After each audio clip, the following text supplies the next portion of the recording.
Olá galera, tudo bem com vocês? Aqui é o canal Estoquinho, eu sou a professora Jennifer de História, ao lado do professor Caio de Química. E hoje o objetivo é a gente se apresentar para que vocês possam conhecer um pouquinho mais da gente, qual é o objetivo do nosso canal. Eu preparei uma série de perguntas que o Caio, pelo seu perfeccionismo, criticou bastante. A gente passou 2 horas aqui conversando, debatendo, e ele questionando as perguntas, excluindo as minhas perguntas, né? Mas o objetivo, a finalidade é apresentar o canal e mostrar um pouco da gente. Foi isso que eu falei pro Caio, né? A nossa trajetória, as nossas questões pessoais. Isso. Né? Então, qual é a primeira pergunta aí, Caio, que eu preparei? Como a Jennifer bem nos apresentou, né? Eu sou formado em Química, a Jennifer em História, mas para que os ouvintes, né, melhor entendam, o que te levou a escolher História? Escolher História... Sempre gostou de História? Sempre gostei de História, por uma questão familiar, né? É assim, claro que temos professores marcantes na nossa vida. Eu tive bons professores de História, mas também eu tive professores de História que foram com atitudes e formas de dar aula completamente questionável, né? Uhum.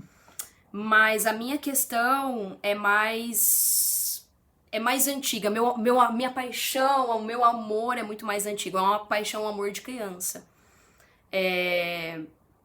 Eu tava comentando com o Caio sobre as questões familiares, né? O acesso que eu tive às informações. E justamente, cara, uma criança de 7 anos que assistiu a lista de Schindler. Eu sei que 7 anos não se assiste a lista de Schindler, mas a gente tava nos anos 90.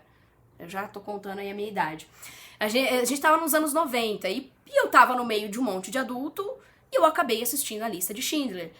E aí começou a me perguntar por que aquele povo, por que daquela forma, o que estava acontecendo, por que o mundo permitiu aquilo. Então, várias questões que não são pertinentes a uma criança de 7 anos começaram a acontecer ali.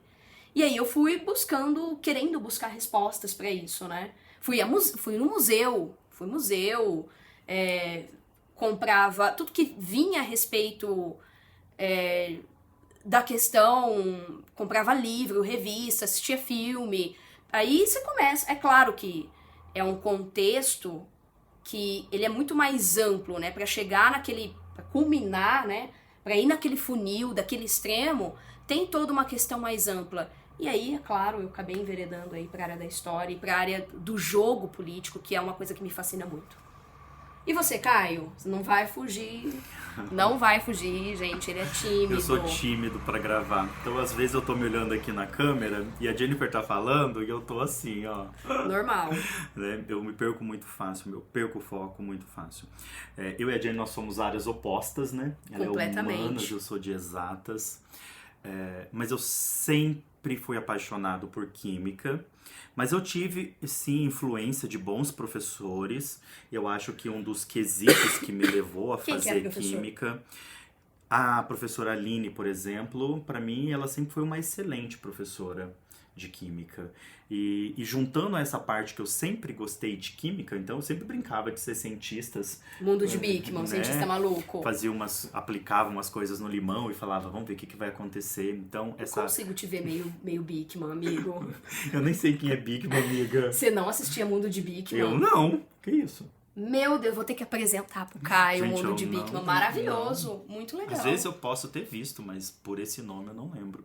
Então isso me motivou. E eu também sempre gostei muito de ensinar, né? Eu sempre gostei de ensinar o pouco que eu sei. E eu acho que isso tudo culminou na escolha de Química e ser professor.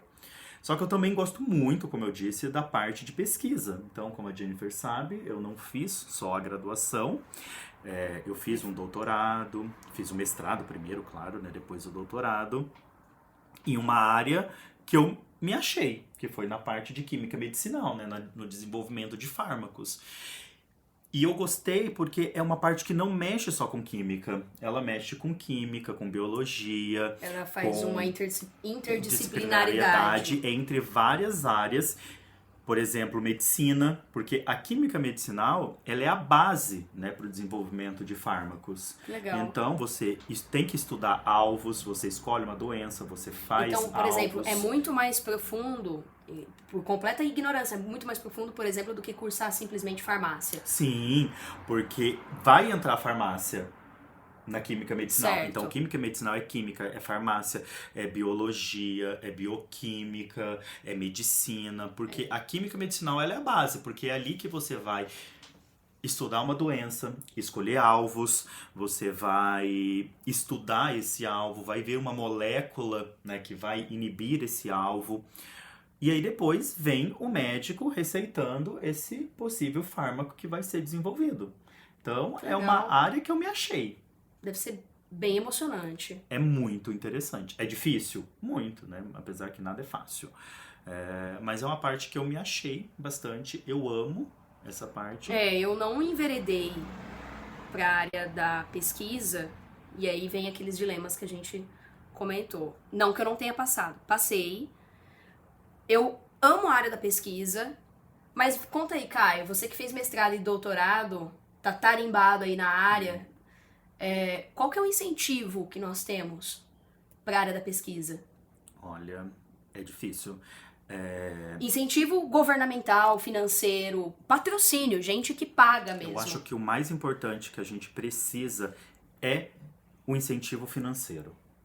Sim. Porque o mestrado e o doutorado, ele exige, né, uma dedicação exclusiva. O que é isso? Você não pode trabalhar. É claro, às vezes você pega bons orientadores, igual a minha orientadora, ela sempre foi uma super mãe, e ela sabia que a bolsa era muito baixa, né? Porque a bolsa até então, quando eu terminei o doutorado, era R$2.100.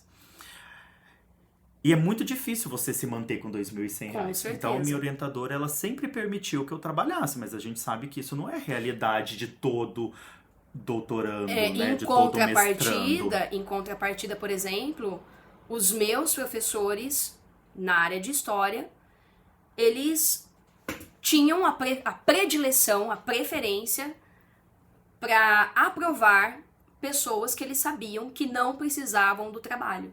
Porque a desenvoltura, o desenvolvimento, o foco de uma pessoa que está em regime exclusivo de pesquisa é completamente diferente de uma pessoa que trabalha. Então, assim, e se na área, por exemplo, do desenvolvimento de fármacos, que vamos dizer assim, é extremamente relevante, o incentivo é pouco, vocês imaginam qual é o incentivo dado na área de ciências humanas? É baixíssimo. Entre uma bolsa de R$2.100, que é no caso do doutorado, para a área de um pesquisador de fármacos, para uma bolsa para um aluno de ciências humanas, a bolsa vai para ele. Isso é verdade. É uma disputa que começa a acontecer dentro da universidade, e não que as ciências humanas ela não tenha importância, não tenha relevância, ela é relevante. A gente precisa desenvolver o pensamento, o entendimento da nossa sociedade. E por que essa distinção? Né? A gente sabe que a gente está dentro de um país pobre, é um país de terceiro mundo, tudo bem. Mas você só desenvolve um país de terceiro mundo, você só desenvolve a tecnologia, você desenvolve uma sociedade a partir do momento que você paga para pesquisa, e é uma coisa que não acontece. Agora com o novo governo, né, a bolsa aumentou. Foi para quanto, você sabe? 3.100. Aumentou R$1.000. Para bastante. Um incentivo que não via um reajuste há muitos anos. Há mais de 10 anos. Muitos anos. Mas igual a Jennifer falou, a questão dos professores que procuram alunos que têm dedicação exclusiva, eu vejo por mim, entendeu? O meu desenvolvimento no doutorado teria sido muito melhor. Eu teria conseguido resultados muito melhores se eu tivesse uma dedicação exclusiva. Mas infelizmente eu não consegui dar essa dedicação exclusiva porque eu preciso trabalhar. Daí eu fui para a área da docência, né? Porque, como eu disse anteriormente, é algo que eu gosto. Mas realmente eu também não critico professores, né, que estão dentro da pesquisa que procura alunos que têm dedicação exclusiva, porque realmente eles conseguirão fazer muito mais coisas. Com certeza. Só que a área da pesquisa também aqui no Brasil é uma área muito complicada devido ao nosso investimento. Um investimento não em questão de bolsa, mas um investimento na universidade pública. Material? Material, porque a gente sabe que a universidade pública é ela que movimenta a pesquisa brasileira. Com certeza. E é o que eu sempre falava com a minha orientadora. Nós fazemos milagres na UEL. Por quê? Porque a gente consegue tirar leite da pedra. Por quê? Pouco material, pouco recurso. Pouquíssimo. Então a gente tinha que pegar material emprestado de outros laboratórios, sempre um ajudando o outro, fazer muita parceria. Porque o que a gente vê? Enquanto os Estados Unidos e a Europa, ele consegue analisar, falando isso no quesito da química medicinal, ele consegue analisar 1000 moléculas, né, 1000 compostos em questão de horas, porque lá eles têm a inteligência artificial, a tecnologia. Eu falo que aqui no Brasil a gente ainda está andando de carroça, porque a gente precisa de meses. Então, no meu mestrado, por exemplo, eu testei 10 moléculas, mas eu demorei anos, porque você não tem um resultado esperado, porque você está mexendo com um parasita é algo vivo, você precisa repetir, e isso demanda tempo.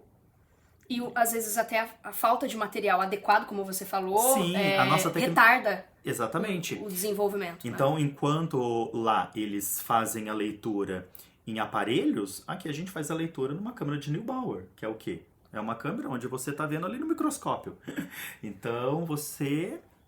Eu acho que a pessoa não sabe o que é aquela câmera de Neubauer. Não, é isso que eu tô falando, eu não sei o que é! Mas, ó, é um ponto pra vocês ir pesquisar o que é câmera de Neubauer. Então, isso aguça a nossa então, curiosidade. Então, quer dizer que o que aconteceu na pandemia, no Brasil, o desenvolvimento da vacina, foi uma coisa muito atípica. Sim, ó, porque na corrida pela... Isso não estava no script. Não estava, mas ó, para você ver a corrida pelo desenvolvimento de uma vacina.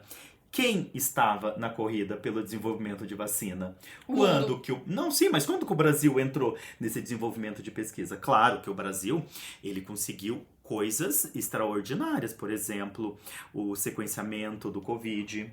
Então, foi uma brasileira. Então, legal. Igual eu falei anteriormente, nós brasileiros, nós conseguimos tirar o leite da pedra. Porque a gente não tem desenvolvimento e a gente consegue coisas extraordinárias. Se o Brasil ele tivesse um desenvolvimento, nós temos muita gente boa aqui dentro. O brasileiro é inteligente. Mas a gente, com esse nosso jeitinho de conseguir coisas extraordinárias com o mínimo, até quando a gente vai conseguir isso? E você observa que países, Estados Unidos e Europa, eles pegam esses bons pesquisadores nossos e pegam para eles. Sim, exatamente. Entendeu? Exatamente. E aí a gente pode até, desculpa te cortando, a gente pode pensar isso também na questão da educação. Sim, exatamente. O quanto que é investido na área da educação.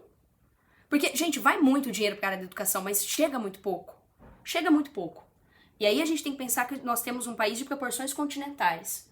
Cara, o que é feito no ensino básico, né? O que os professores fazem no ensino básico é exatamente o que a gente vê, o que você acabou de falar na pesquisa. Exatamente. A gente tira leite de pedra. Com muito pouco, a gente consegue formar pessoas quando estão interessadas, é óbvio, mas a gente consegue formar muito bem. Sim.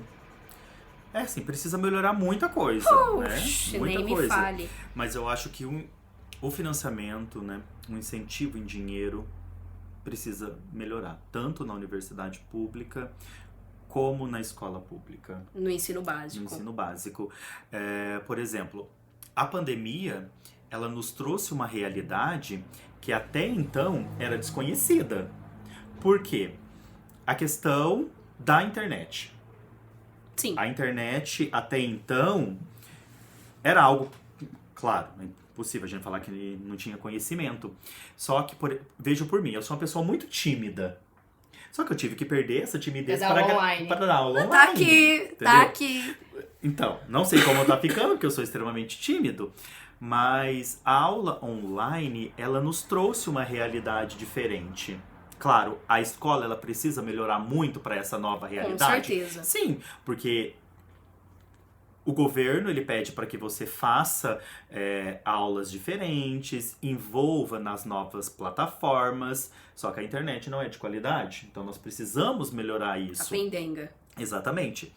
A aula presencial, ela é importante? Muito, mas ela precisa de um complemento. E qual é esse complemento? Aulas online. Esse é o nosso intuito do nosso canal. Complementar. Complementar. E não substituir, acho que seria muito pretencioso da nossa parte, não. substituir o teu professor em sala de aula. Nem eu, porque nós somos professores também. Também, presenciais. Exatamente. A questão é o seguinte, é que isso possa te ajudar na desenvoltura e desenvolvimento para que você alcance ou o seu vestibular ou concurso público. E às vezes, né, até quando você está na faculdade, no primeiro semestre, o primeiro ano, você voltar nos ensinos básicos, você ter a oportunidade de voltar, pode ser um fator decisivo lá para frente. Exatamente. Né? Uhum. Pela formação do seu conhecimento. Então, talvez isso ficou problemático na minha formação na área de química, cálculo estequiométrico, né, que é um inferno. Às vezes isso ficou meio defasado. Você chega lá na faculdade, não necessariamente você está cursando química, às vezes você está fazendo biotecnologia, às vezes você está fazendo farmácia, e isso pode te ajudar, entendeu? Então, o objetivo não é substituir o professor de sala de aula. Não, jamais. Apesar de que eu, hoje, como aluna, estava até comentando com o Caio, eu hoje, como aluna, eu acho que eu me adapto muito melhor a uma aula online, depois eu buscando um professor, alguém para sanar as minhas dúvidas, mas é eu hoje, né, gente? Porque olha a minha caminhada também, como estudante, como aluna, o desenvolvimento intelectual que eu tenho na área das ciências humanas permite que eu possa assistir, né? Me permite que eu possa assistir uma aula online sem tantos problemas. Uhum. E depois eu tenho também a madureza de depois anotar quais são as minhas dúvidas e tenho a quem recorrer caso eu precise. Né? Não é, às vezes, o que acontece com você, que é aluno do ensino básico de um colégio público. Talvez o seu acesso maior seja o professor. E, gente, cara, explore o teu professor. Teu professor tá lá dando aula. É isso que eu sinto falta na sala de aula, porque às vezes você tá dando aula, mas parece que você tá dando aula pra uns tocos de pau. Tá dando aula falando pras paredes. Porque não vejo alunos questionando. Gente, o aluno tem que perguntar. Ah, professor, aí, não entendi. Ah, professor, pode fazer uma pergunta boba? É o que eu falo, gente, não existe pergunta boba. Toda pergunta é relevante. E isso demonstra que os alunos não estudam previamente. Não. É que falta, querendo ou não, nós damos um grande problema, igual a gente estava comentando anteriormente, qual é o problema do ensino presencial? O problema do ensino presencial é que são salas extremamente lotadas. Sim. Só que apesar de ser salas extremamente lotadas, se tiver 40 alunos, 10 são interessados. E é aquela coisa, o negativo, ele sempre é mais atrativo. Um aluno, cara, se ele estiver decidido a não assistir a sua aula e atrapalhar a sua aula, ele consegue. Ele derruba todo o material que você preparou com carinho, porque assim, eu sei que já é meme conhecido, mas tem gente ainda que parece que vive em Marte. Tudo que a gente apresenta na sala de aula foi pensado previamente, foi estudado previamente. Sim, ninguém entra na sala de aula pra ensinar sem estudar antes. Então, você imagina, você gastou aula na segunda-feira. Enquanto você tá lá no YouTube, eu ia falar fantástico, né? Mas aí... Não, a gente tá na era digital. Na era digital. Você tá lá assistindo o teu podcast, não sei, eu jogando na internet, e os seus pais assistindo Fantástico. O que a gente tá fazendo no domingo à noite? Preparando material pra segunda-feira. A gente tá estudando o que nós vamos falar na segunda-feira. E na segunda-feira à noite, enquanto você tá lá descansando, o que nós estamos fazendo? Preparando material para terça-feira. Então não é a educação. Quando você vê o teu professor e você fala assim, poxa, eu não gosto dessa aula, eu não gosto dessa matéria, mas respeite. respeite. Eu não sou da área de exatas. Eu acho que eu me aventurei esse ano na área de exatas, mas eu tenho uma abstração matemática. Eu tenho um ponto até onde eu vou na minha abstração matemática. Depois dali eu não me arrisco mais. E... cara, é difícil dar aula. É difícil a gente estar aqui fazendo um vídeo. Você tá na frente de 30 pessoas, 40 pessoas explicando, não é fácil. E assim, se você não tem facilidade na área de exatas, na área de humanas, se você não gosta, pelo menos respeite e contribua para que a aula possa acontecer. Né? Até uma questão de empatia. Empatia com o professor, empatia com o colega. Então, a questão do desinteresse é complicado. Mas é o que eu aprendi. A gente tem que focar no aluno interessado. Então é por isso o nosso projeto. Porque a gente sabe que é muito difícil você absorver tudo em 50 minutos de uma aula. Com certeza, é muito difícil. Então o intuito do canal é esse. Eu não consegui estereoquímica. Então vamos lá no canal, Estoquim, e nós vamos aprender sobre cálculo estequiométrico. Porque foi igual a Jennifer falou. Ela tem uma maior facilidade pela aula online, porque ela pode pausar, ela pode voltar no vídeo. Realmente é uma facilidade da aula online, né? Realmente é uma vantagem da aula online, é essa. Então, nós temos esse projeto para que a gente consiga alinhar a aula presencial com a aula online. Uma complementando a outra, né?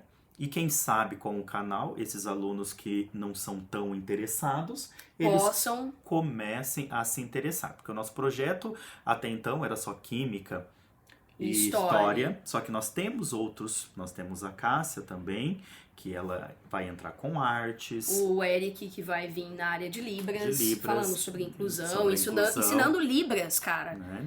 Então, é algo bem interessante. E aí, né, eu convidei outros professores, vamos ver se eles vão topar. A princípio, eu e o Caio e a Cássia contribuindo juntamente com o Eric, né? Sim.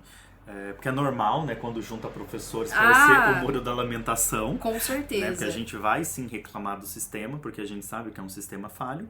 Só que a gente está aqui tentando mudar um pouco essas falhas que a gente observa em sala de aula, né? Melhorar, né? Melhorar, exatamente. Mesmo com toda a defasagem que tem. Quais são as outras perguntas, Caio? Dá uma olhada aí. Ver. Que a gente já passou por elas e voltamos.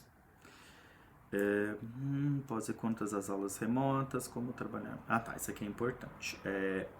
Como que a gente pode trabalhar com as informações online? Nossa!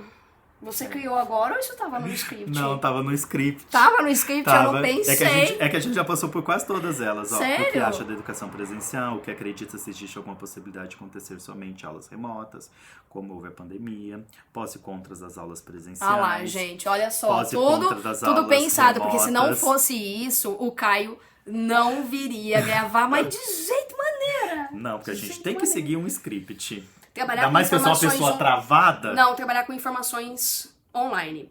Qual que é o grande dilema das ciências humanas? Você abre o Google, você quer saber o que aconteceu na Revolução Francesa, por exemplo, na Revolução Industrial, você consegue.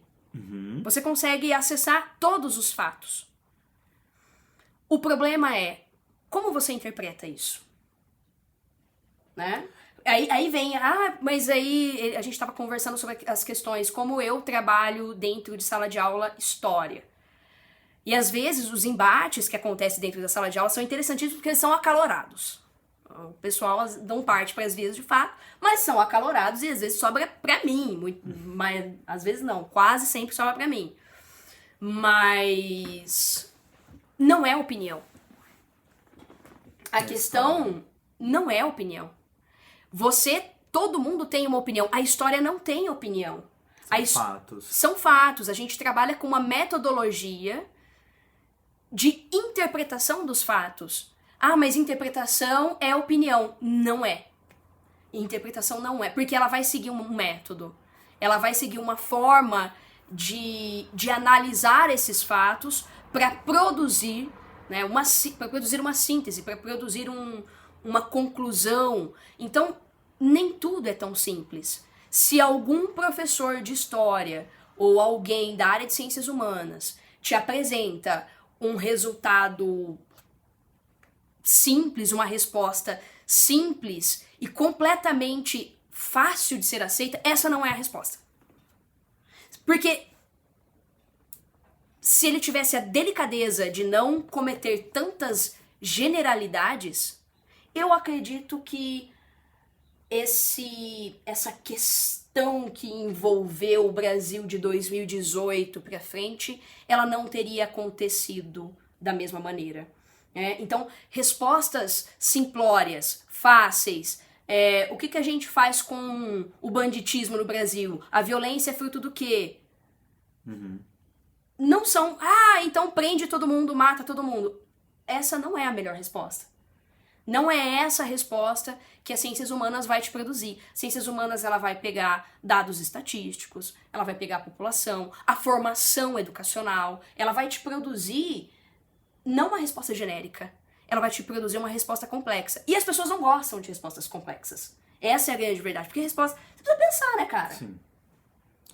E pensar hoje é o grande dilema, não sei se é da humanidade, mas é do brasileiro. O brasileiro, ele prefere partir para o lado mais fácil, ele aceita aquilo que é tudo mais simples. Porque hoje nós temos a informação na palma da nossa mão, né? O celular, gente, conectado na internet, ele te dá qualquer tipo de informação. Só que eu vejo, principalmente em governos anteriores, muita fake news. Principalmente na época da pandemia mesmo, coisas absurdas, tipo pH do alho 22. Gente, e aí eu ainda brincava com meus alunos, por que é importante química? Para que você não fique passando fake news dizendo que o pH do alho é 22, entendeu? A internet abduziu um pouco da intelectualidade das pessoas, Exato, né? Então você tem tudo na palma da sua mão, só que as pessoas elas são preguiçosas em ir atrás de informação, mas informações verídicas, né? Informações que realmente condiz com a verdade. E é isso, a gente, apesar de ter toda a informação na palma da nossa mão, a gente tem que ter a capacidade de separar aquela informação que realmente é importante, que realmente vai nos trazer algum benefício. E aquela questão do limão, que você tomar o suco de limão puro... Vai matar o vírus. Vai matar na garganta. Ai, meu Deus. O chá quente, toma bastante chá quente.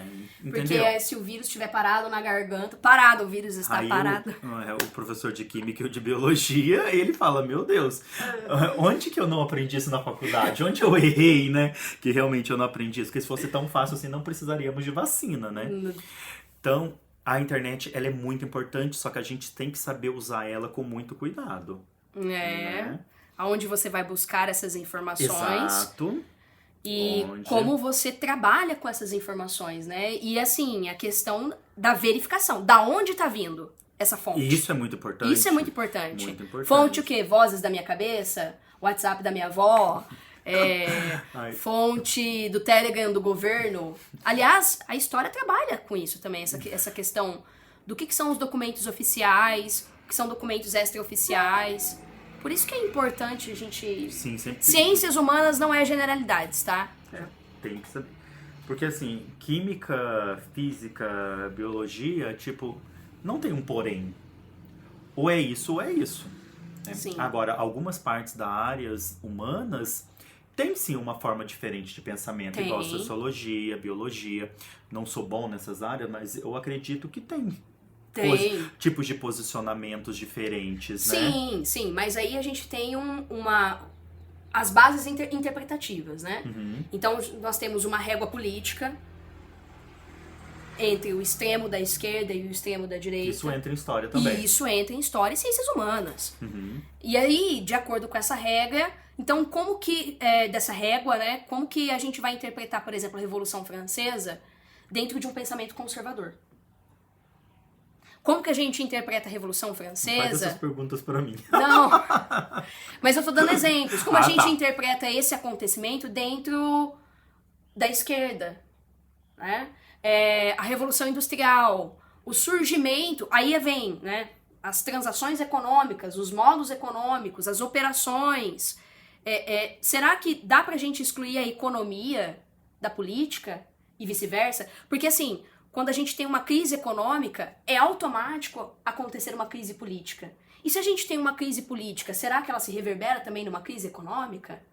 Né? Hoje está tudo interligado, a gente vive num mundo globalizado. Então, se hoje o Brasil viver como acontece, por exemplo, na Venezuela, a Venezuela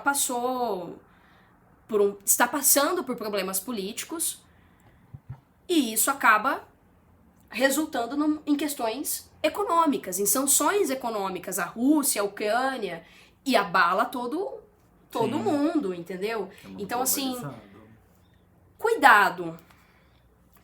E o meu objetivo também não é fornecer respostas simples. É claro que eu vou ter os resumos, né, os resumos dos fatos, que é o que está no livro didático, e depois vão ter vídeos maiores, né, com muito mais substância. O Caio vê aqui o tanto de livro que eu tenho, com muito mais substância, muito mais discussão, mais aprofundado, para pensar essas questões dos livros didáticos, que são apresentados para você. Porque apresentado para você, gente, é isso aqui, é a ponta do iceberg. Não dá para discutir tudo dentro de 50 minutos. Aí a gente volta no intuito do vídeo. Do vídeo, exato. Dos vídeos do nosso canal.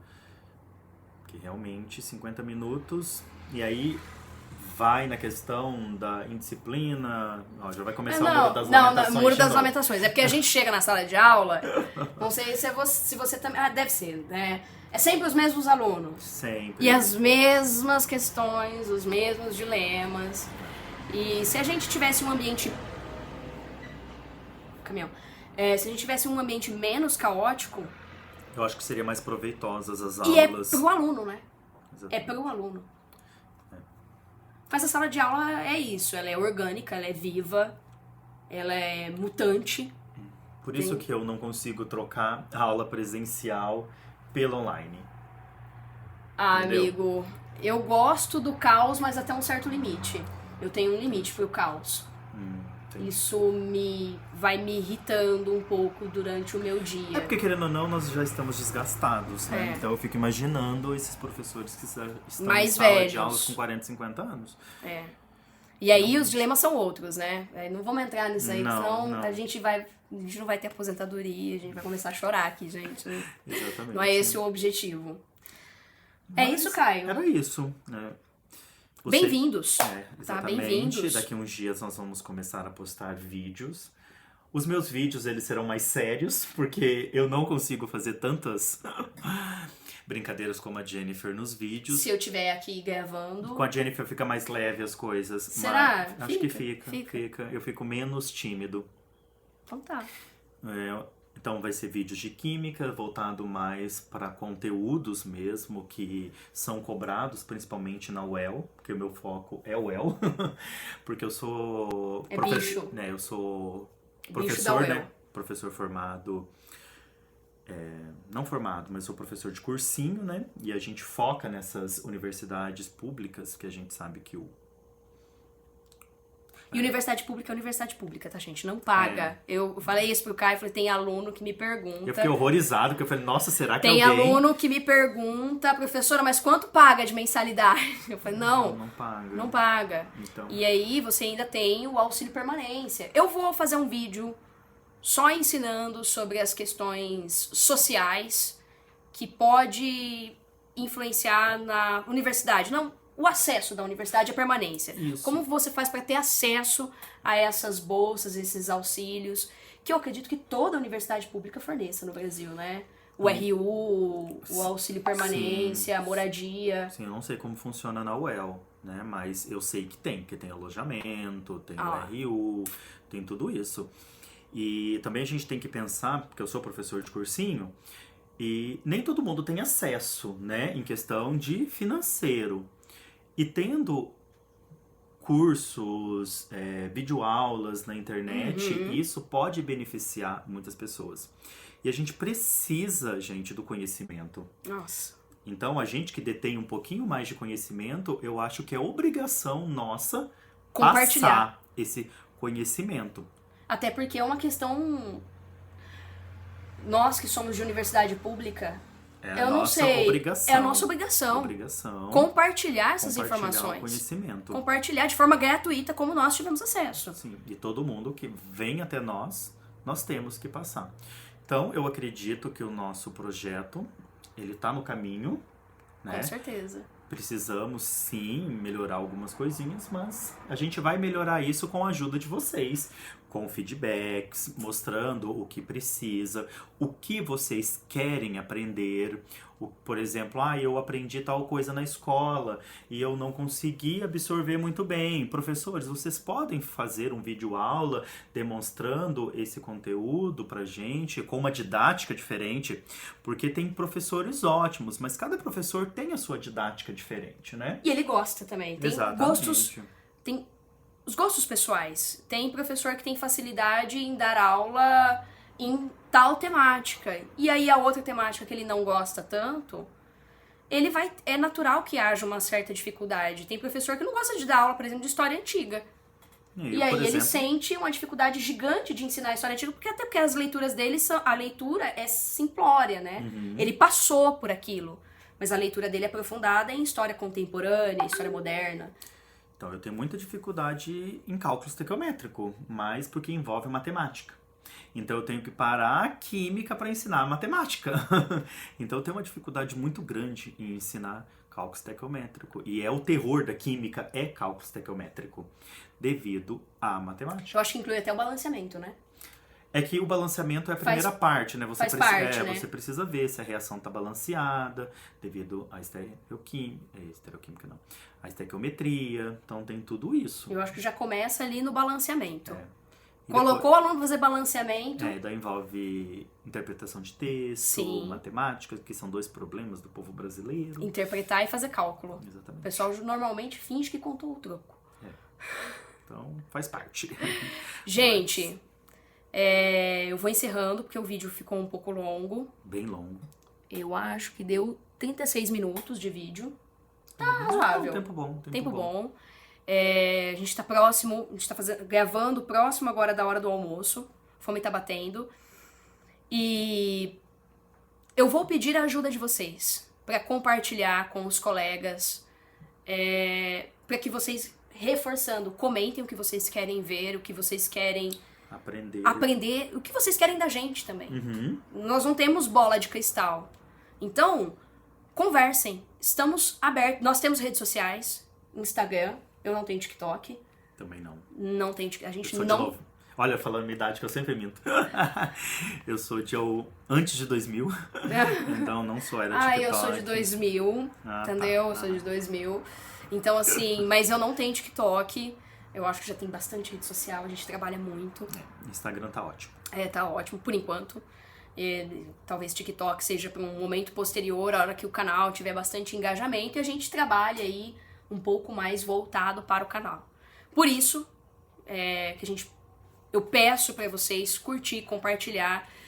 Posteriormente, eu vou liberar o Apoia-se, para que a gente possa comprar materiais, recursos, câmera melhor, um microfone melhor, para que melhore a qualidade das aulas, para que a gente possa apresentar melhor, se apresentar melhor para vocês, tá? Então, é isso. Mais alguma coisa? Não, só isso mesmo, agradecer. E o nosso grande objetivo é que depois a gente viva mais em função de vocês, do canal. Eu acho que tenho quase certeza que a gente não sai da sala de aula. Não, até por uma a gente questão. gosta. A gente gosta. A gente gosta. Mas. Apesar das dificuldades, a gente gosta. O batidão da sala de aula, o chão da sala de aula é uma coisa que nos move. Sim. Mas ter uma maior participação aqui, um maior engajamento aqui é o nosso objetivo. A gente diminui um pouquinho na sala de aula, no ao vivo, para ficar mais disponível aqui para vocês. Porque a questão do bom do canal é esse, né? As pessoas que irão nos procurar é que realmente elas estão interessadas. Elas procuram conhecimento, elas almejam um ensino superior. Né? Então, e são essas pessoas que a gente nós estamos quer buscando, ajudar. que nós estamos buscando. Exatamente. Então, o objetivo é que daqui a algum tempo a gente fique pelo menos aí 80%, 70% só em função do canal. Exatamente. Bem? Então, nosso muito obrigado. Um e até a abraço, próxima. até a próxima. Tchau, Tchau, tchau.